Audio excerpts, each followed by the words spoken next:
This conference will now be recorded. Well, hello and welcome to the Let's Talk Business by Sal Acosta and JoAnn Forrester, or known as the Duke of Business, Sal, and I'm the Empress of Business.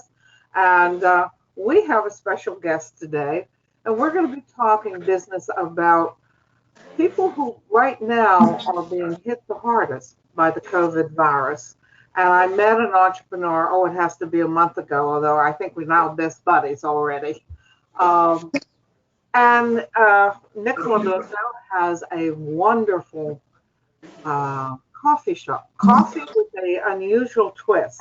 It is Friendship Perk and Brew, and we're going to be talking to him about his different shop, the things he's doing, as many people in the service and hospitality business are doing to try to make it during this difficult time. So, good morning and welcome, Nick, and good morning, Sal. Morning, JoAnn. And good morning, Nick. Morning, Sal. One of the things that when I met you through Jessica Lee, who's a wonderful jazz singer, which I think we're going to be having on our show. You were doing some things to bring people into your shop. Would you give a little brief history of your shop, and then we'll just have lots of questions for you. Okay, just I guess a brief history. I was in the Navy in 1983, sitting off the coast of Beirut, Lebanon, when I had this idea for a coffee shop. I was getting ready to get off active duty, and I knew that I always wanted to be on my own, and I knew that I liked coffee, and I knew I liked people. And so it was kind of like, I thought, boy, a coffee shop would be kind of a cool idea. And that was before Starbucks and the coffee shop concept really started to come into play. So I decided, well, I wanted to do it, and then life got in the way, and I had a couple of, good jobs, and here in 2006, I decided to pursue this, and so we had an opportunity. My family owned a building, used to be a 7-Eleven, it was a convenience store, and so jumping through a lot of hoops, city hoops, and all that, we'd actually started with construction until 2000. I want to say 2016. But anyway, we owned the buildings, so we decided we'd go ahead, and I talked to my sister and we decided to go ahead, and it was time for the neighborhood to change drastically. It had been there was a lot of trouble in the neighborhood back in the 80s, but now it's become a much more affluent neighborhood. And so I went to the neighborhood groups and I said, guys, what do you want here? And I had this proposal for a coffee shop, and they liked the idea, and we had a beer license with it as well. So we said, well, let's take this beer license and do a coffee and craft beer shop. So we did that, and then it turns out that people, we come up with the idea of food, which is my sister's idea because she's really great with food.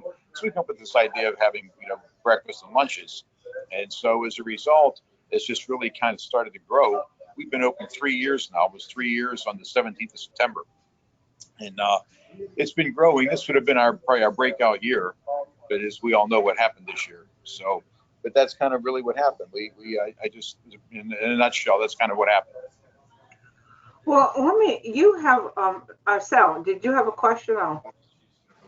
No, I was just going to ask you, and I know I'm jumping the gun ahead, but you mentioned that, of course, this year has been a little tough, as we all know, because of the coronavirus.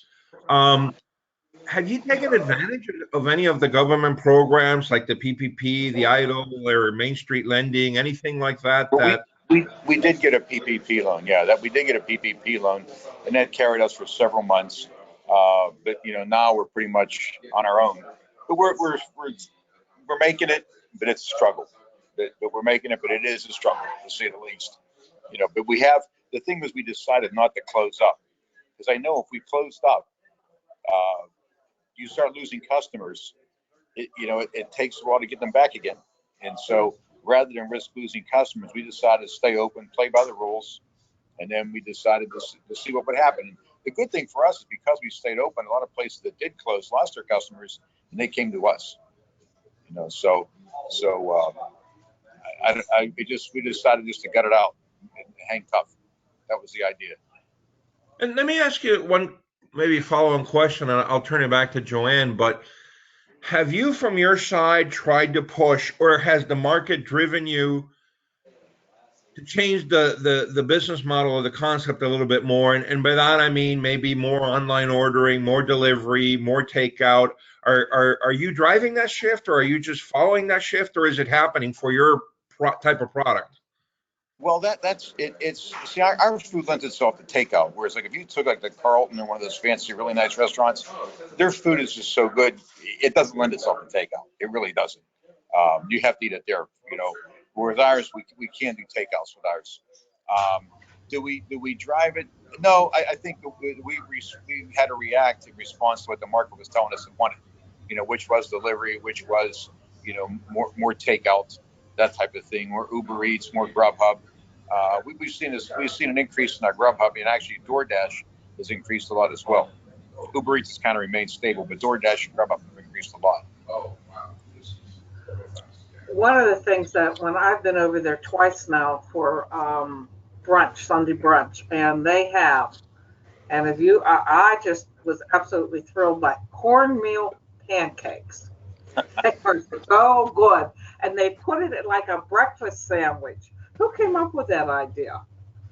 It's actually our cook Sarah. She does a great job. She's very creative, and she really is good. She's an artist actually, but she's cooking for us, and she comes up with a lot of different ideas. And I'd like to give her freedom to do what she wants to do. You know, come up with some ideas. You never know what's going to hit.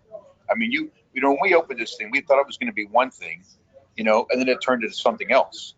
You know, it's actually, we're doing a lot more breakfast now. We thought it would be like basically a sandwich place, sandwich shop, but it turns out we're doing a lot of breakfast as well. When we first started, we had like breakfast sandwiches and some omelets, but now it's the whole breakfast menu has really got bigger. And we've tried, I try to encourage any of the people that work with me, I try to encourage them to try things. Let's try something, because you just don't know what's going to hit. You just don't know what's going to be the big success. It's something like when you had Permanis, you know, when they put that with French fries and coleslaw on a sandwich, people probably turn their nose up. Look how successful they are. You know, Yeah. so you never know. You just gotta take chances. You just gotta take risks. If it doesn't work, how much did I really lose in product? Maybe 30, $40. You know, I can handle that. You know, but we try something first. You know, we're working with some pancakes now. You know, do some cinnamon swirl pancakes, doing some pumpkin pancakes, just doing some different kind of things with now being the fall. And So JoAnn, by the way, I'm going to drive to your mentality because I know what you're thinking. So I'm going to beat you to the punch. And what Nick just described, I think, is the beauty of small business, because when you have a big business that is very structured, very regimented, or even a small business that's part of a franchise, even though they try to encourage this type of innovation, quite frankly, they're never that great at it. So to me, what he just said is it speaks to two things. Number one, the creativity, the flexibility, the innovation of small business, and number two, of a management style, because even for small businesses, you have to be open with your people. To his point, let them try out stuff. Maybe I don't want to say waste $30, invest $30, but you got to give them that encouragement, that flexibility, and that only happens for small business. That doesn't happen for big business. the one thing that I try to do with the people who work with me is I want them to tell me when they see a problem. I don't want them to ever be afraid to approach me about anything. I mean, if they want to gripe a little bit and get off their chest, it's okay. Go ahead and gripe a little bit and get off your chest. I dealt with sailors for 22 years. Boy, I heard gripes you never heard before in your life. But no, I mean, I have really good folks who work with me here, and I want them to tell me when they think something is wrong. You know, I ask them to give me it's okay to tell me, maybe come up with some idea, give me an idea how we can fix it. I don't want anybody to ever be afraid to come and talk to me, because if they don't, I worked for bosses where nobody wanted to tell them what was going on, because they'd start ramming down your throat, treating you like an idiot. And so as a result, what could be a small problem now becomes a big problem because nobody said anything. So tell me now what the problem is. You know, let's get it out of the way. Let's fix it. Maybe if I see it as a problem, we'll fix it. If I don't, well, then I have to deal with it. If I screw up and I didn't think it was a problem, but it was a problem, that's my problem. It's on me. You know, I gotta ask about the pumpkin pancakes. I gotta. How long are you gonna be serving pumpkin pancakes? Well, we're going to be serving for at least a good while, at least through the cold weather, the fall here.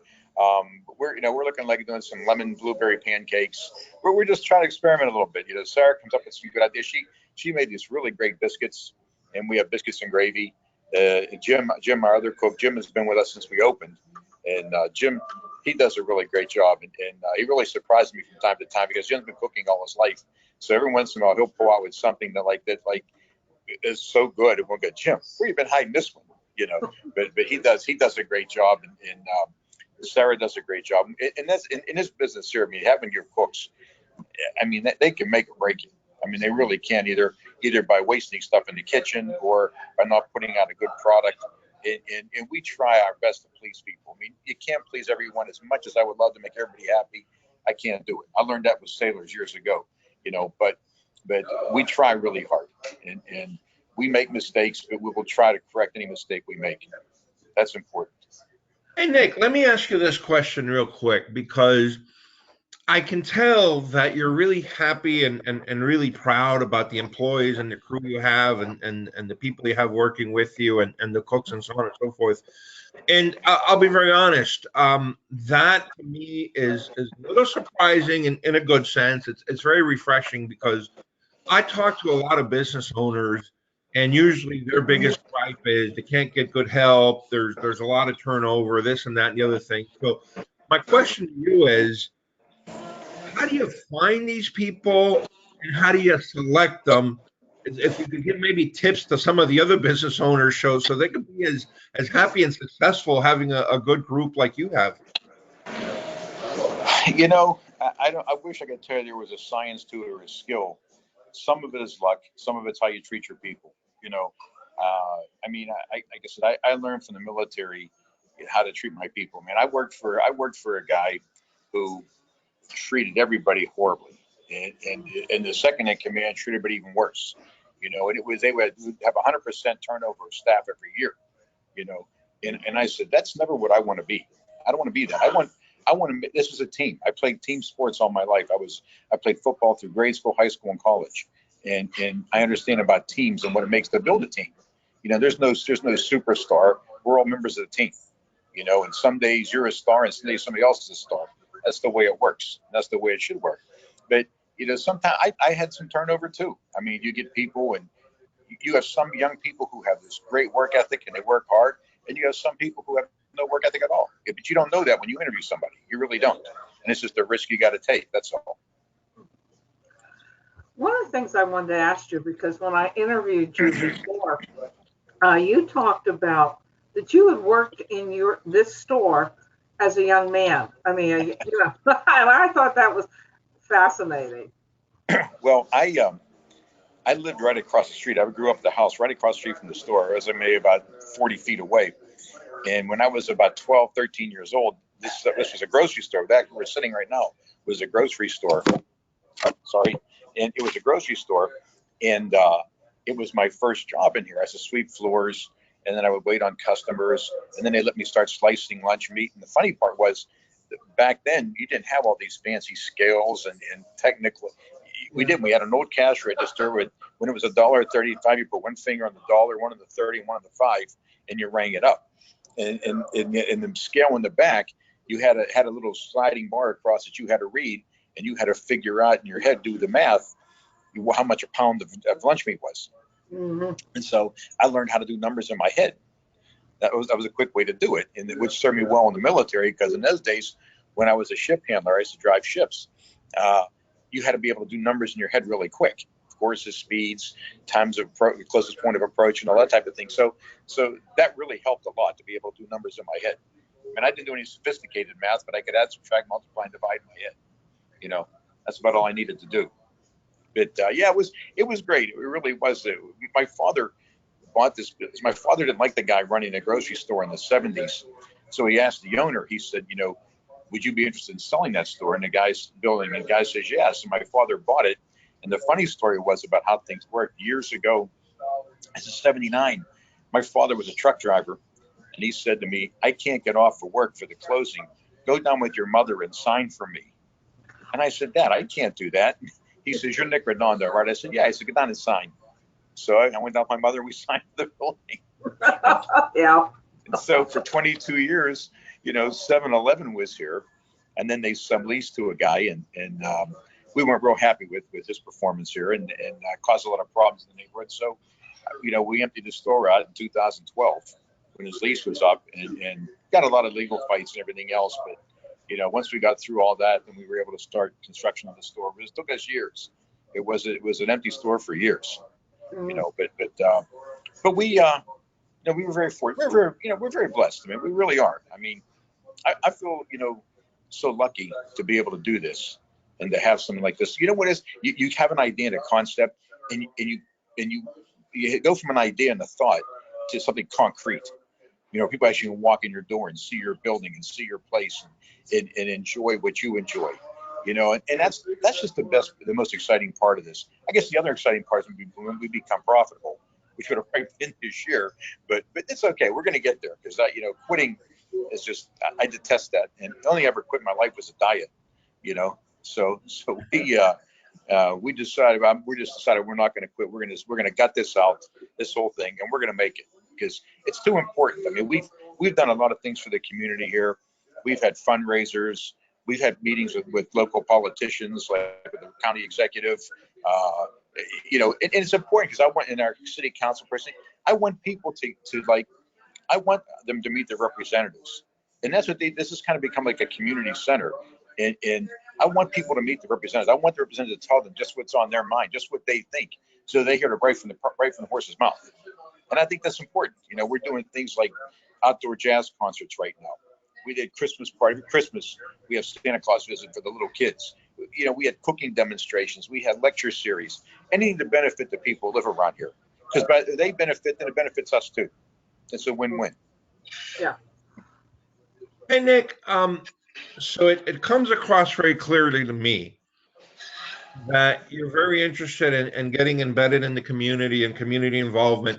And I'll let JoAnn ask you a couple questions about that because I think that is absolutely fantastic. But before we go there, I'm thinking of somebody that's maybe listening to this video and is thinking of starting a business. And so in that context, I guess my question would be, sounds like it took you a couple of years and maybe derailed a little bit now because of the coronavirus, but it was taking you a couple of years to become profitable.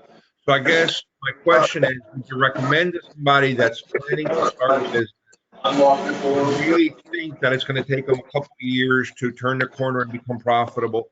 And two, did you do a formal financial forecast? Did you have a target that where you said, "Hey, listen, I know it's going to take me whatever 1, 2 years to be profitable," or is that just something that kind of happens as you went along?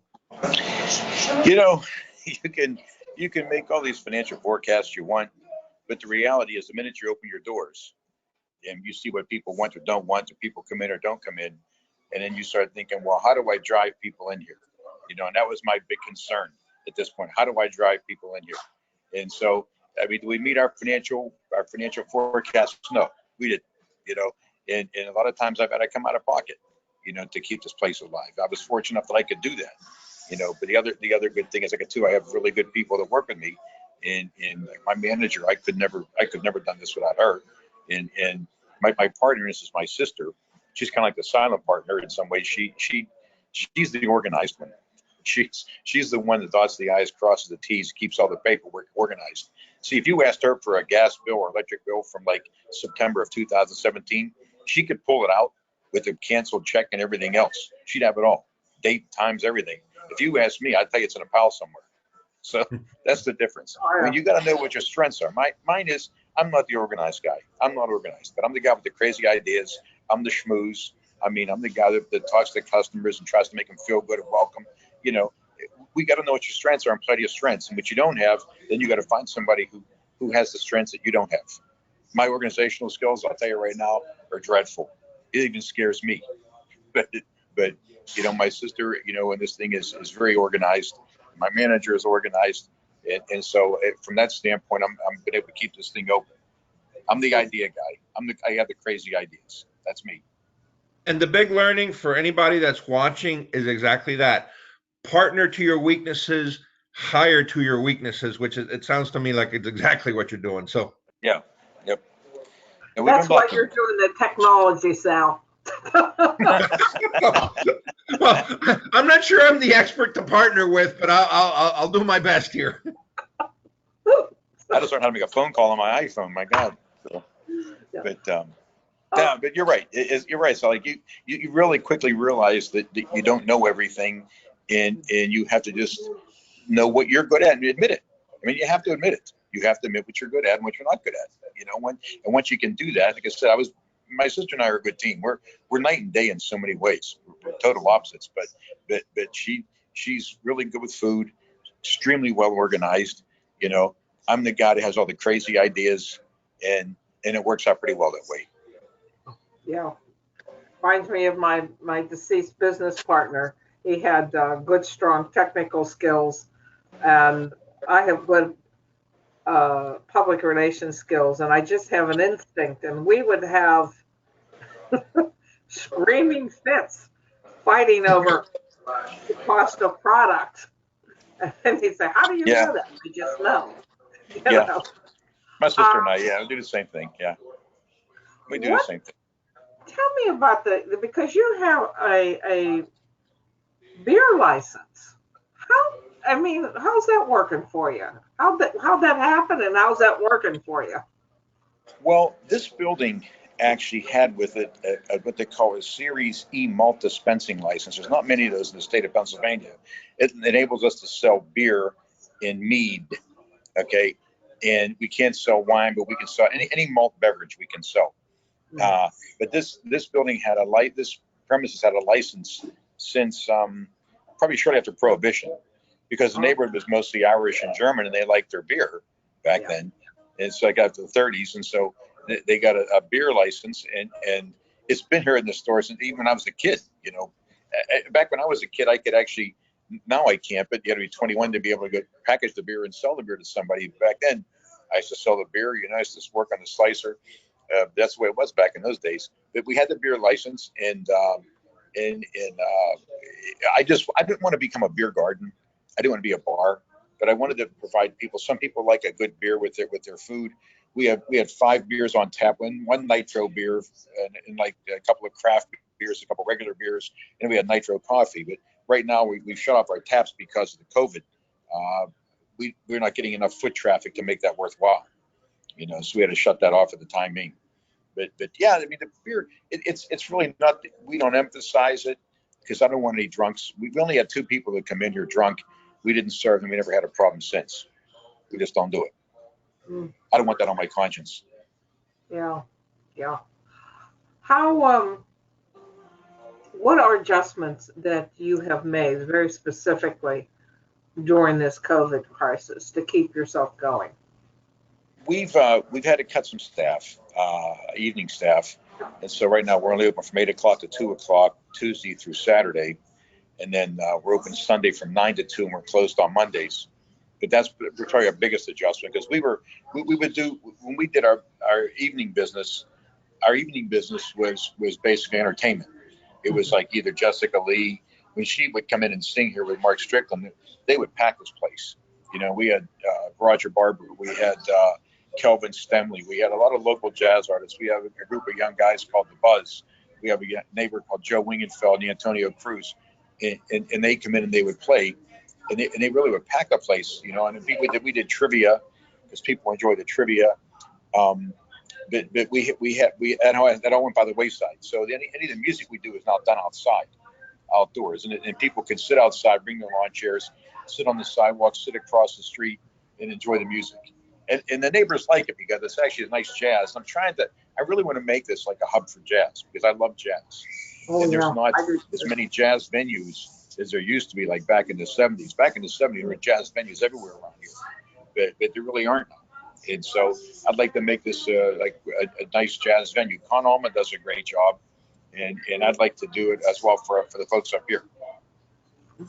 Hey, Nick, let me ask you this, and maybe this is the last thing on your mind right now, and that's why I'm going to ask you. Um,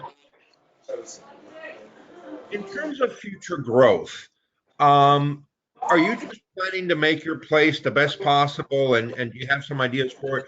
Or have you ever thought of like opening a second location, a third location, or are you just happy with what you have? Well, I have four sons, and I'm hoping that they may. I have one son right now serving in the Marine Corps, and he's been talking about when he gets out, if he gets off active duty, he might be interested in growing this. It's funny you said that. I met a woman who told me she's psychic, and she did pick up on the fact that I have a business, but she did tell me, she says, I see multiple locations. And I said, I said, can you tell me when I'm going to be profitable? Then I'll really believe you're a psychic. but I don't know. I want to grow this. I want to make this profitable, make this work.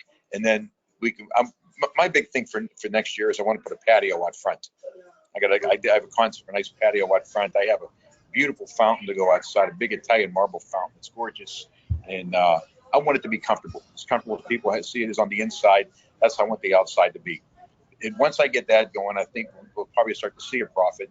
And then I think, if it lends itself to, because I've had people ask me, people come from Swickley and they said, we wish we had one of these in our neighborhood. A lot of folks say that. I wish we had one of these in our neighborhood. And maybe so. We may do. I don't know. But I'm gonna do this, tame this beast first, and then we'll look about other. I'm getting older too. But it keeps me going. It keeps me going. If I ever, my friends are all retiring. I don't want to do that. I really don't. I want to keep going. Because I'll tell you what. I am just pleasantly surprised you've even given it some thought. So kudos to you. Thank you. Yeah, retirement wasn't something really appealed to me. What would I do? I don't golf, hunt, fish. What would I do? I don't have any grandkids, so I don't know. I'm just happy. I'm happy being here. I'm happy every day I come into work. It's a great way to come in. Just be happy. I'm blessed. I'm very blessed. I understand. Believe me. The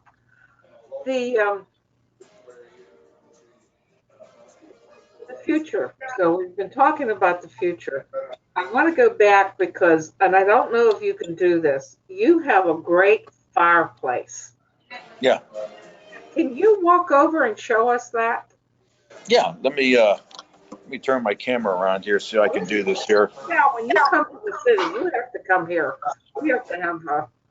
Hey, you know what? Yeah, he had me when he talked about biscuits and gravy. That's my favorite one. So you just name the time and not the time and the place, because we know the place. You name the time, I'll be there. Okay, we're on. That's our fireplace right there. And actually, where the fireplace is, this used to be an entrance to, when this was a house built in the 1800s. The store was added on the 20s, and there was a wraparound porch. And this was actually the entrance to the dining room. That's what this was. And so we thought a fireplace would fit perfect there. And it just, my buddy gave me the mantle, and the mantle was all beat up. It was broken. I had to make some pieces for it, stripped it, refinished it, and put it back together, and built the ceramic surround and so on.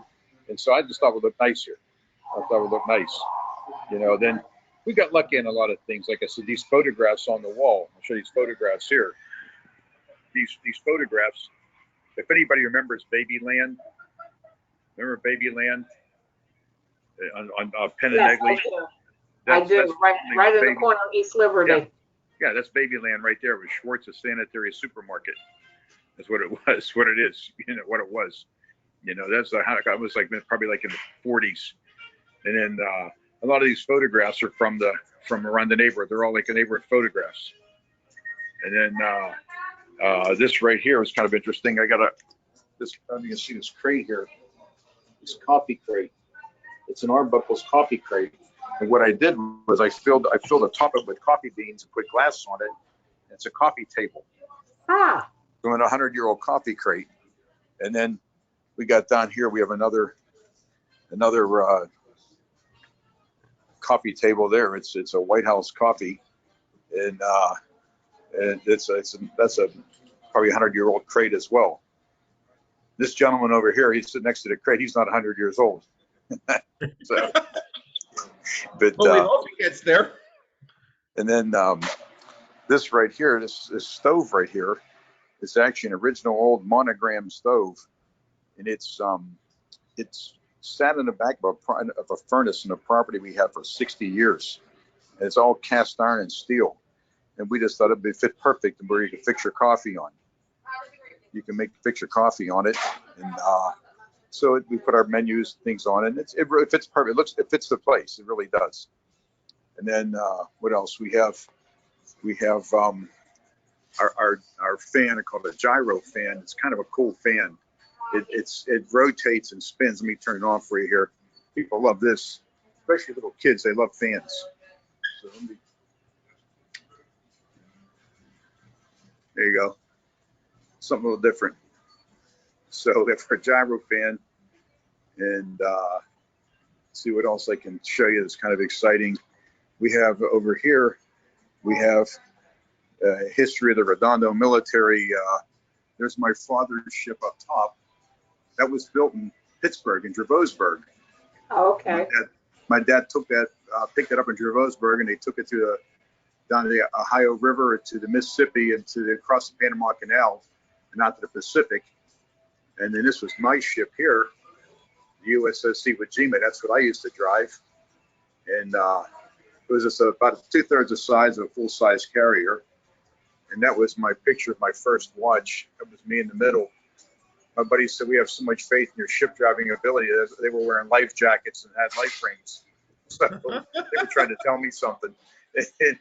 And this is my boy who's now in the Marine Corps right now. And he's a second lieutenant Quantico. And then this guy here, I'm sure JoAnn, you know him, right? Yes, I do. Ron Morris. Yeah, he was a friend of mine. Ron was a wonderful guy. He helped me a lot, helped me keep my head up and helped me keep going. He's a great guy. So, and this is our manager, Diane, right here. Hello. Couldn't do it without her. She's a rock. She's a rock. I'll tell you what, I couldn't do anything without her. And there's our cook, Jim, in there. When he cooks French, we call him Jacques. Normally he's Jim. And this is Mary Ann. And she actually, we don't have a marketing plan. Whenever we're slow, we make her put the fruit basket on her head and do her imitation of Carmen Miranda, and they line up around the block. So, well, she was doing Rita Hayworth too, but I said, just Carmen Miranda. That works better for you. But so that's kind of a little rundown of the place. I'll turn my camera around so you don't get scared. Okay. But that's a little bit of what we here. Let me ask you a question, and I'm not going to phrase it in terms of you, because I can obviously tell you have a very unique, very different personality. But I'm going to phrase it in terms of somebody that is in the military, where we all know it's a very structured, very regimented environment. It's a unique sort of corporate culture. Would you recommend to them, if they leave the military, to become an entrepreneur like you and open a small business? Or would you recommend to them so that the transition is maybe not so big, because we know entrepreneurs, again, have to be flexible, roll with the punches, all these things. Would you recommend that they go into a more sort of traditional sort of corporate company job? What would you recommend to somebody from the military that's looking to make that exit? It's all what people want. I mean, like a lot of guys like when I was in high school, I wanted to go to the Naval Academy. I wanted to go so bad I didn't get in. I went to Carnegie Mellon instead. And the interesting part was when I find a lot of the academy guys are trained to be corporate guys. I mean, because you're in this big structured environment, and it's like almost like the military is just a big corporation. It really is, with some stricter rules. And some guys thrive in that environment, and I didn't thrive in a corporate environment. I didn't like it. I like making my own shots, making my own mistakes, learning from my own mistakes, and moving on. The one thing I really didn't show you in my story, but I have a sign. It's my favorite saying. It says, "Attitude is everything," and it really is everything. I mean, because when you get up in the morning, you got two options. You can be happy, you can be unhappy. Okay, if you can look at your problems and dwell on your problems, being miserable that you've got problems, you can say, "What did I learn from this experience? What's the lesson here that I have to learn from this problem?" And that's how you grow. I mean, if your life is just easy and every day's a good day, you can never appreciate a good day. how would you appreciate a good day? So I find that just, you take the challenges of every day in the business and everything. And believe me, sometimes I wish I just had a really cushy and money in the bank and my life was floating on really good. It's not the way it is. It's up and down, but it's through those down periods that you really become a better guy and a better person and a better businessman. That's just what it is. You can't make it any more simple than that. More complicated. Yeah. We have been talking over half hour, and we have yet to give your address and phone number, and so let's make sure we do that, Nick. What is your address? Our address is 300 South Pacific Avenue, and that's Pittsburgh 15224. And we're located in it's actually Bloomfield, but people are calling it now. It used to originally, years ago, was considered Friendship, but then it became Bloomfield, and now people are calling us Friendship again. So we're actually technically in Bloomfield. We're on Friendship Avenue in South Pacific. We're 1 block off of West Penn and 2 blocks off Liberty Avenue. 1 block south of Penn Avenue and 2 blocks north of Liberty. But we're in a residential neighborhood, which is in some ways it's good, in some ways it's not, because people are finding us. People have to find us. It's not like you come out and like you're from the main avenue and you find us. If we were down the strip on Penn Avenue in 21st Street, we'd probably be more well known. The people are finding us. And so the nice thing is they Google like breakfast, and we're always one that pops up first. You've heard of the website Nextdoor. You heard of Nextdoor. There's Nextdoor Bloomfield, Nextdoor Friendship. I just got a letter in the mail yesterday that we were selected again as the Nextdoor neighborhood favorite for 4 years in a row. Wow. Congratulations. I'm really proud of you. We had 17, 18, 19, and 20 as a neighborhood favorite. So I really appreciate that. And that's a lot to do with my staff and my customers, to do that for us. And I really, truly appreciate it. Do you have a Facebook page? Yeah, it's just Friendship. Just search Friendship Perk and Brew, and it'll have on Facebook, and you'll find our Facebook page. We have listed on there concerts and upcoming events and that type of thing. We have a web page. It's perkandbrew.net is our web page. Right now through this COVID, we're looking to do a little restructuring on our menu at this point. So we're experimenting right now with different sandwiches and different things to see what works. So when we're able to open full time, then we can have some different offerings than what we're doing now.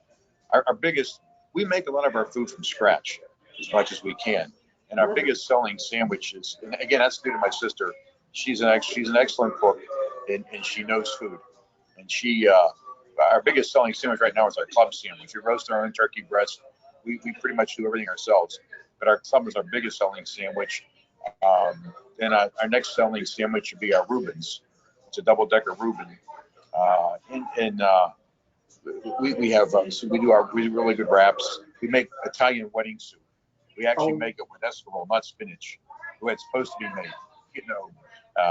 My mother's recipe. And then we have like our breakfast. We have omelets. We have breakfast sandwiches. We offer on Tuesdays a 2 for buy one get one free breakfast sandwich on Tuesdays. And so we're trying all different kind of things, and we trying to experiment with different items. We let customers try things out. We'll make something and give it to the customer to try. Tell me what you think of this. And if they like it, then we move on with it. If they don't, then we look at something else. Well, I love the breakfast sandwich. Well, you're welcome anytime. Anytime. Sal, you can come too. Where are you? You're in Pittsburgh, are you?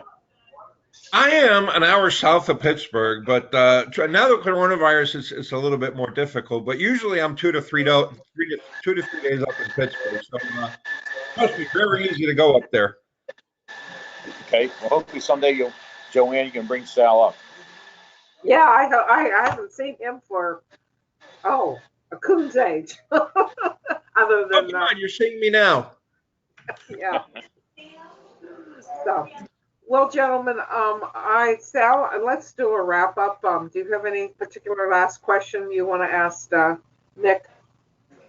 No, I just want to thank you for taking time to chat with us and showing us your shop, and just want to commend you on your attitude and your positive outlook, because trust me, I know from all the entrepreneurs and other small business owners that I talk to that sometimes it's hard, sometimes it weighs on you, sometimes you second guess yourself, and clearly you're having fun, clearly you're excited, clearly you're trying to do something good for your community and the folks that work with you. So all I have left to say is thank you very much. Oh God, thank you, Sylvia. I have my down days too. I'm human, but no, thank you guys. I really appreciate it. I want to be able to chance to showcase our business, and like I said, I'm proud of it, and we will try our best to make our customers happy and be an asset to the neighborhood. That's, it has to be a win-win. If it's not a win-win, then it's not good. It's not going to work. But I appreciate everything. I really do. JoAnn, you've been a wonderful woman. I appreciate you helping me out here, help me get my business out to the public. And Sal, I appreciate all your questions. I really do. It's been great. Thank you guys so much. And hopefully I'll see you again soon. I hope so too. I'm closest. Give us your telephone number so people can. Okay. It's 412-404-2726. Repeat that again. 412-404-2726. On the 31st of October, we have a little duo play. It's Joe Wingefeld and Antonio Cruz. They're going to play. Antonio plays keyboard, Joe plays clarinet and saxophone. And this will be like the third or fourth show here. And also on Halloween night, I'm handing out candy. We hand out the big bars. Little kids all neighborhood all know. I saw these little kids up the alley. They go, Nick, we're coming down. I know you give out the big bars. So we give out the big bars. So okay. Sal, give us your contact information. Yep, and by the way, I'll be put down in the description to the video. But my contact information, if you want to just call me on the phone, it's area code 484-358-9470. Again, 484-358-9470. If you want to email me, Sal, SAL459 @yahoo.com. Again, Sal, SAL459 @yahoo.com. And I am JoAnn Forrester. My office number is 412-440-6969. That's 412-440-6969.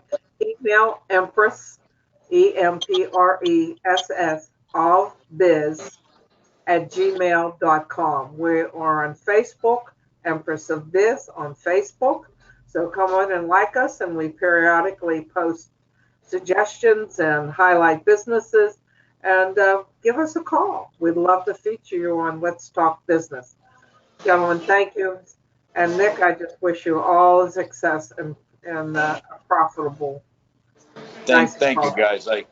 I appreciate all your kindness, your encouragement. Thank you so much. Yeah. Very Have good a good day, guys. We'll see you. Bye. Don't leave.